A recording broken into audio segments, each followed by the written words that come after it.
विद्यार्थी मित्रांनो, मागील तासामध्ये आपण पायथागोरस थेरम पाहिला, कॉर्नर्स ऑफ पायथागोरस थेरम पाहिला. आज आपण ऍप्लिकेशन्स पाहणार आहोत. Applications of Pythagoras theorem.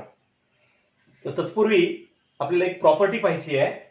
त्या प्रॉपर्टीचं नाव आहे property of acute angle triangle. याच्यामध्ये हा ट्रायंगल एबीसी आहे, याच्यामध्ये हा जो बी अँगल आहे त्याचं माप 90 डिग्री पेक्षा कमी आहे, म्हणजे हा ॲक्यूट अँगल आहे. Angle B is less than 90 degree, therefore this is acute angle. We have to find that side opposite to this acute angle, this AC square, equal to AB square, this AB square plus BC square minus twice BC into BD. पुन्हा एकदा पहा, या बीच्या समोरची बाजू जी आहे तिचा वर्ग बरोबर या एबीचा वर्ग अधिक बीसीचा वर्ग वजा 2 गुणिले बीसी इंटू बीडी, हे आपल्याला प्रूव्ह करायचं आहे. याच्यामध्ये तुम्हाला दोन राईट अँगल ट्रायंगल दिसतात. एक आहे एडीबी आणि दुसरा आहे एडीसी. आपण जर पायथागोरस थेरम वापरला in triangle ADB, AB square equal to AD square plus BD square, and in triangle ADC, AC square equal to AD square plus DC square. इथपर्यंत आपल्याला लिहिता येईल पायथागोरस थेरमच्या सहाय्याने. Write down as in triangle ADB, angle ADB equal to 90 degree, therefore AB square equal to AD square plus BD square by Pythagoras theorem. In this triangle AC square equal to AD square plus DC square. This is number 2 by Pythagoras theorem. Now look here, D is between B and C. It means that B dash D dash C, BD plus DC equal to BC. DC equal to BC minus BD. Reason B dash D dash C. Put this value BC minus BD in this place, in DC. We get AC square equal to AD square plus BC minus BD bracket square. A minus B bracket square चा विस्तार तुम्हाला माहिती आहे. A square minus 2AB plus B square, A square minus 2AB plus B square. Therefore AC square equal to AD square plus BC square plus BD square minus twice BC into BD. Now look here, AD square plus BD square equal to AB square. This AD square plus BD square equal to AB square. Therefore we get AC square equal to, ह्या AD square आणि BD square च्या ऐवजी आपण AB square ठेवू आणि हे बाकीचं आहे ते तसंच राहील. मग कोणतं, हे plus BC square minus twice BC into BD. हे एक करून घेतलं आपण फ्रॉम 1. हे पहा, हे जे विधान आहे ते टू प्रूव्ह होतं. AC square equal to AB square plus BC square minus twice BC into BD, hence prove.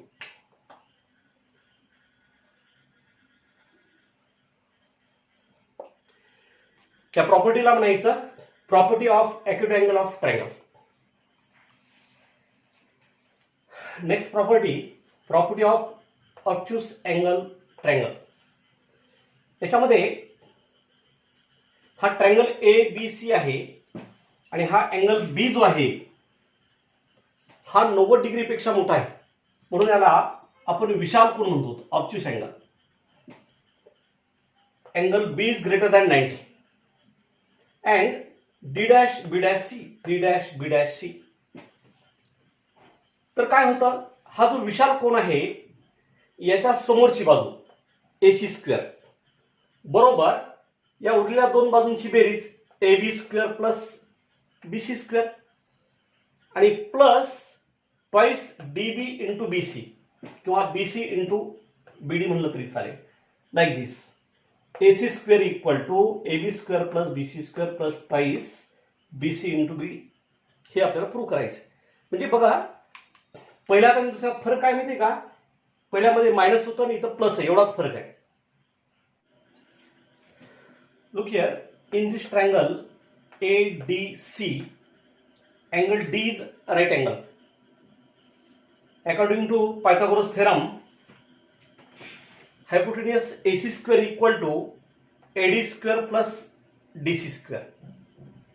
Also, in this triangle ADB, angle D is right angle. Therefore, hypotenuse AB square equal to AD square plus DB square by Pythagoras theorem. Like this, in triangle ADB, this ADB angle D is right angle given. Therefore, AB square equal to AD square plus DB square. इथे काय पाहिजे होतं, मोकळ्या जागा भरायची असतील तर इथे DB येऊन जाईल, DB square by Pythagoras theorem. Now in this triangle ADC, angle ADC, angle D is right angle given. Therefore, this AC square equal to AD square plus DC square by Pythagoras theorem. इथे काय पाहिजे होतं बरं मग, AD square plus DC square by Pythagoras theorem. 1 आणि 2 मिळाला आपल्याला. आता याच्यामध्ये बघा हा D, B आणि C हे एक रेषीय आहेत, D dash B dash C. Therefore, DB plus BC equal to DC. It means that this DC equal to DB plus BC. आणि याचा जर वर्ग केला A प्लस B ब्रॅकेट स्क्वेअरने तर A square plus 2AB plus B square होऊन जाईल. A square म्हणजे हा DB square plus BC square plus twice ह्या दोघांचा गुणाकार DB into BC, like this. Now in equation first, AD square plus DB square equal to AD square. This AD square plus DB square ह्या दोघांची बेरीज काय आहे, AB square. मग याच्या जागेवर लिहिलं AB स्क्वेअर आणि हा BC स्क्वेअर जागेवर plus twice BC into DB म्हणा किंवा BD म्हणा. इथे DB म्हणलं चालेल, BD म्हणलं चालेल. आणि हे कुठून आलं, फ्रॉम हे 1 याला वाटल्यास 3 नंबर जर टाकला असतं तर अँड 3 आणि hence proved. Like this, this is property of obtuse angle triangle. आपल्याला 2 प्रॉपर्टी शिकवल्या. हे मी मोकळ्या जागा का भरल्या सांगतो, परीक्षेला बरेच वेळेस तुम्हाला थेरम असेच दिले जाणार आहे, थेरम सोडून दिला असेल सगळा आणि अशा मोकळ्या जागा ठेवलेल्या असतील, तुम्हाला फक्त तेवढंच पूर्ण करायचंय.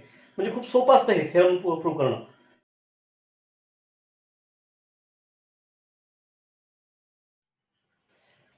विद्यार्थी मित्रांनो, आपण एक नवीन थेरम पाहणार आहोत. त्या थेरमचं नाव आहे अपोलोनियस थेरम.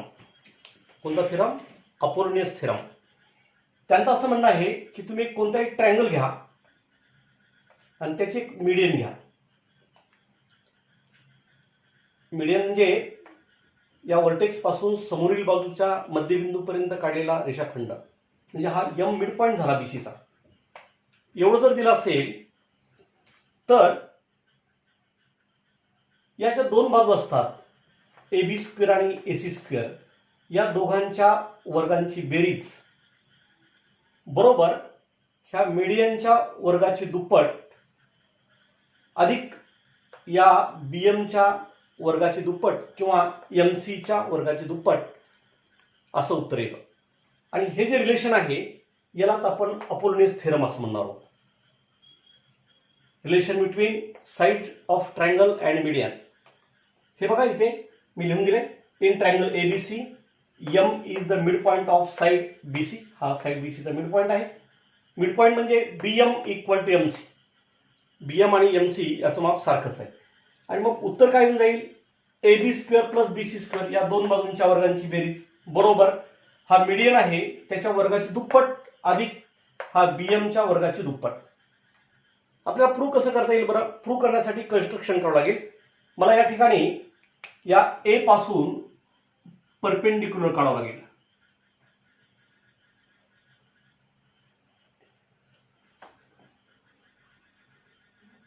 कन्स्ट्रक्शन करावं लागेल.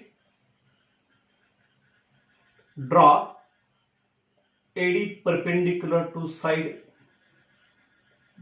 BC. आपण आता मागच्या प्रॉपर्टीकडे जाऊ. हा जर इथे परपेंडिक्युलर असेल, एडी जर परपेंडिक्युलर असेल तर एएम हा परपेंडिक्युलर असणार नाही. उघड आहे. कारण ए या बिंदूपासून BC वर एकच लंब टाकता येतो. हा लंब असेल तर हा लंब असणार नाही.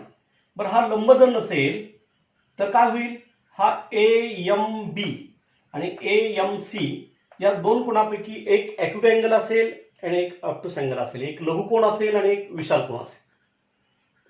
तुम्हाला लघुकोन कोणता आहे बरं. या ठिकाणी आपण हा लघुकोन घेऊ. AMB is acute angle. मग आता आपण प्रॉपर्टी शिकलो होतो ॲक्यूट अँगलची. काय प्रॉपर्टी होती, angle in triangle AMB, angle AMB is acute angle. Therefore, side opposite to this acute angle AB square equal to AM square plus BM square minus twice BM into DM. आता शिकलो आपण. आता परत बघा, हा triangle ADC याच्यामध्ये हा ADC जो आहे तो विशाल कोन आहे, ऑब्ट्यूस अँगल. मग आता पहिल्या प्रॉपर्टीनुसार मागे पाहिलं होतं ते, याच्या समोरची बाजू ही AC square equal to AM square plus MC square minus नाही आता plus twice DM into MC. हे आता शिकलो आहे ते डबल प्रूव्ह करायची गरज नाही, ते आपण डायरेक्ट आता लिहू आणि by application of Pythagoras theorem असं म्हणू आपण. हे पहा, मी हे असं लिहिता येईल मला. In triangle AMB angle AMB is less than 90. Therefore AMB is an acute angle and AD is perpendicular to BM. मग हे AB square equal to AM square plus BM square minus twice BM into DM. हे by application of Pythagoras theorem. आणि इथे acute angle आहे, इथं obtuse angle आहे. याच्यामध्ये कसं येणार, in triangle AMC angle AMC is greater than 90. Therefore this AMC is obtuse angle. याच्या समोरची बाजू AC square like this. AC square equal to AM square plus MC square plus twice MC into this DM. Number 2 by application of Pythagoras theorem. या पद्धतीने लिहिलं. तुम्ही आता 1 आणि 2 कडे जर तुम्ही काळजीपूर्वक जर पाहिलं, तिथे AM स्क्वेअर आहे, AM स्क्वेअर आहे. इथं BM आणि MC आहे. इथं BM आणि MC आहे, DM सारखंच आहे. इथे जर BM आणि ते BM असतं तर ते कॅन्सल झालं असतं. पण तुम्हाला एक माहिती आहे का, हा BM इक्वल टू MCच आहे ना. रिझन काय, M is mid point of BC. BM equal to MC. मग आपण काय करू, या MCच्या जागेवर BM ठेवू. काय होईल मग, therefore AC square equal to AM square plus MC जागेवर काय ठेवायचं, BM square plus twice BM into DM. Reason काय बरं, BM इक्वल टू MC. याला नंबर 3 टाकतो. आता तुम्ही लक्ष द्या, या विधान 1 मध्ये आणि 3 मध्ये या दोघांची आपण जर बेरीज केली तर हे प्लस आणि मायनस आहे ते कॅन्सल होऊन जाईल. म्हणजे बेरीज कशी होईल बघा, ह्या डाव्या बाजूची बेरीज AB square plus AC square या दोघांची बेरीज इक्वल टू हा AM स्क्वेअर आणि AM square twice AM square plus BM आणि BM ट्वाइस BM स्क्वेअर आणि हे दोघं कॅन्सल होतील प्लस आणि मायनस लिहिण्याची गरज नाही. हे कसं आलं फ्रॉम 1 and 3 आणि हेच प्रूव्ड. हे प्रूव्ह झालं लाईक दिस. परीक्षेमध्ये बऱ्याच वेळेस हा अप्रोच थेरम विचारलेला आहे. तुम्ही याची तयारी करायची आहे पण तुम्हाला लक्षात घ्या की गतवर्षी जेव्हा अभ्यासक्रम बदलला त्याच्यामध्ये ऍक्टिव्हिटी बेसवर थेरम दिला जातो त्याच्यामुळे हा थेरम प्रूव्ह करा म्हणून येणार नाही तुम्हाला. हे सगळं दिलेलं असेल लिहून इथे मोकळ्या जागा ठेवलेल्या असतील तेवढ्या तुम्हाला फक्त प्रूव्ह करायच्या आहेत. म्हणजे तुम्ही जर याचा जर कन्सेप्ट लक्षात घेतला तर तुम्हाला ते समजेल. इथं ABCच्या म्हणजे ती PQRS देऊ शकतात म्हणजे नाव सुद्धा बदलू शकतात. बरं याच्यामध्ये एक शंका अशी येऊ शकते हा M जो आहे मिड पॉइंट आहे तो जर परपेंडिक्युलर असता तर म्हणजे हा M जर